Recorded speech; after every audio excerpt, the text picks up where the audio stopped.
Yeah, he is. A little hot. A little bit. Turn my heated seat on. Come on. You got a heated seat or nothing? Yeah, I can't afford it to be cold. Come on. So we are on the job site up here in the beautiful mountains of Tellico. This project, we are having to do an undercut on the barn pad and on the house pad because the compaction was not correct on this job site. So it pays to have an engineer to come out here and test everything as it goes in. We've previously done a job, got it compacted in, done it in 8-inch lifts, and the only reason we had to redo that project was because the engineer said I wasn't there to verify it. Other than that, he said we were good to go. It's just, if you don't have a licensed engineer to come out there and look at a job site and watch you do it, then who's to say you've done it? You know, even if you probe it, do test pits and everything, you still gotta have somebody sign off on it. So that's why it's important. Stay tuned. So we have a proposed house going in this vicinity. It'll have a basement 10 foot tall, and then it'll have the upper level of the property.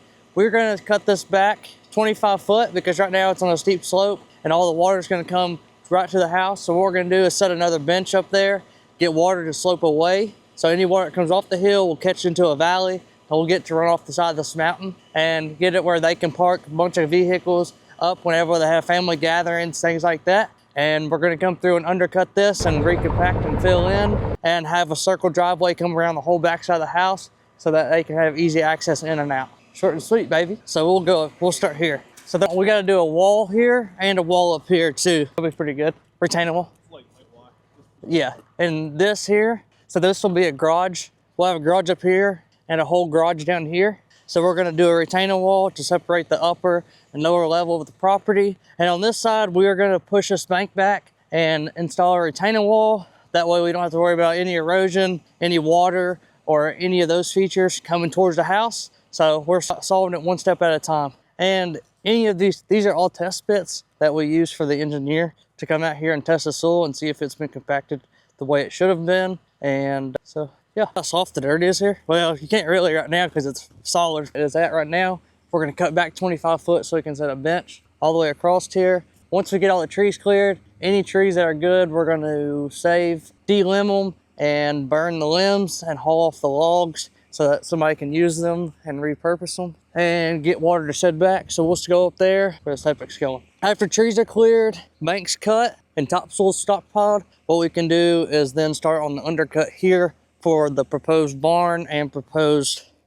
So some other company had started this job and we got a call to come and just inspect it to see what we thought about it. And honestly, I feel like this job kind of got rushed maybe, or maybe the experience wasn't there. So they had cleared all the property, like all the trees on the property, and shoved them over this field, put field dirt on top of these trees. And so we are now digging all these trees out and stumps and going to be undercutting this whole property.